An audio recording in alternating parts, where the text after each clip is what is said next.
Agora me diga, como começaram os problemas? Os meus problemas com a minha mãe começaram logo no primeiro ano, e no ano seguinte eu reprovei no terceiro colegial, e no outro ano também. Eu não conseguia ficar fora de Bugaiá. A minha regra das 2 horas já não existia mais. A minha mãe brigava comigo o tempo todo, e eu entendo ela. Eu havia me tornado uma inútil. Eu simplesmente não conseguia mais ficar no mundo real. O mundo real era cruel, tinha muitas obrigações, tudo era difícil de conseguir. Eu acredito que muitas pessoas passaram por uma situação semelhante. A vida real não é moleza, muitos recorrem a drogas e bebidas para fugirem da realidade. Eu creio que seria impossível não prever que isso aconteceria com o projeto Bugaiá. Afinal, quem não sonha com uma vida sem obrigações? Doutor Isaac, você se lembra das instruções de uso que eu não li? Sim, eu me lembro das instruções de uso, você mencionou isso agora há pouco. Bem, as instruções de uso poderiam ter salvo a minha vida. A minha mãe jamais entraria na realidade virtual de Bugaiá. Ela viu no que a filha dela se tornou. Eu não me alimentava direito, havia emagrecido vários quilos e os meus ossos apareciam. Eu sentia fraqueza no mundo real, mas em Bugaiá eu era uma guerreira, lutava contra monstros, vencia torneios, tinha muitos amigos e admiradores.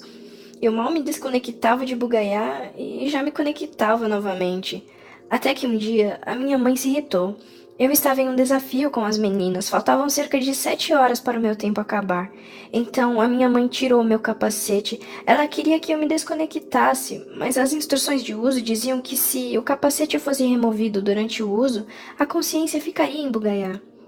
Meu corpo ficou vivo, mas não havia nada no meu cérebro. Agora meu corpo era um pedaço de carne vegetando. No mundo real, a minha mãe não conseguia me acordar, até que decidiu me levar para o hospital. E aí ela descobriu que, sem querer, tinha me preendido em Bugaiá. É verdade, Bugaiá abrigava as consciências com as suas próprias linhas de códigos encriptadas. Era possível calcular as variáveis do projeto Bugaiá, mas é impossível colocar uma consciência em um cérebro biológico. Não é possível prever as variáveis, existem milhões de probabilidades que podem ou não ser como parecem ser. Isso é física quântica, é como o gato de Schrödinger. Você nem precisa me dizer que nunca mais esteve no mundo real. O diagnóstico médico foi de morte cerebral. O meu corpo perdeu a capacidade de respirar sozinho e tiveram de me entubar, porém não é recomendado manter um paciente nestas condições, pois não há mais chances de sobreviver. A minha mãe me disse que doou meus órgãos, mas estava arrasada. Curiosamente, eu não havia sido a primeira paciente nestas condições desde que Bugaiá passou a existir. Então, os médicos já sabiam que eu deveria estar viva e bem na realidade de Bugaiá. E você conseguiu perceber o que havia acontecido na realidade virtual? Eu não sabia que o meu capacete fora removido, mas como eu disse, estávamos em um desafio e de repente eu reapareci no círculo central. Eu havia perdido tudo que estava no meu inventário. Eu estava com os mesmos 500 pontos do início. Eu não entendi nada. Achei que aquilo fosse uma falha. Mas então eu olhei no relógio que marcava o tempo restante e onde deveria ficar os números em contagem regressiva estava escrito definitivo. Estava igualzinho o bracelete da Luana. Neste momento eu percebi que o meu corpo deveria ter morrido.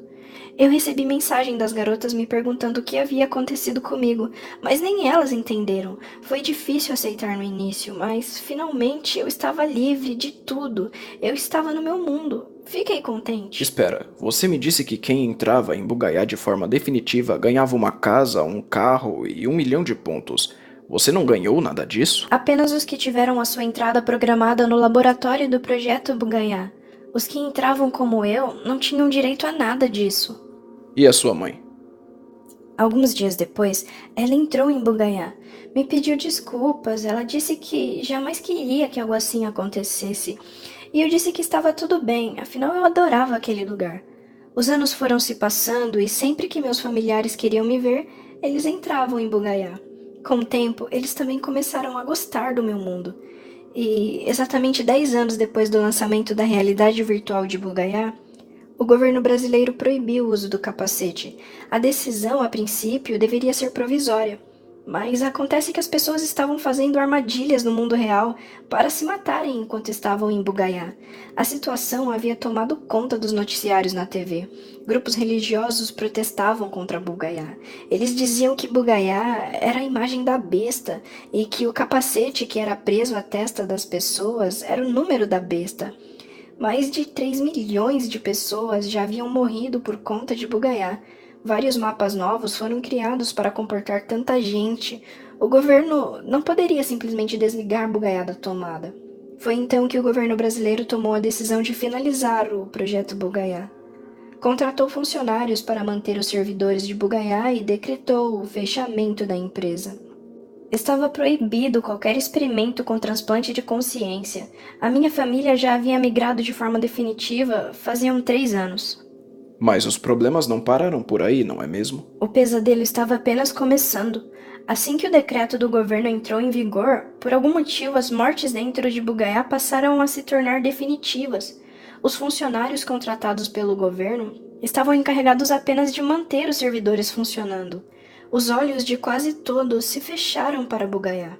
Quase todos? Do que você está falando? Quem ainda estava olhando para Bugaiá? Um grupo de hackers religiosos, chamado Defensores da Verdade, conseguiu invadir Bugaiá. Continua no próximo episódio.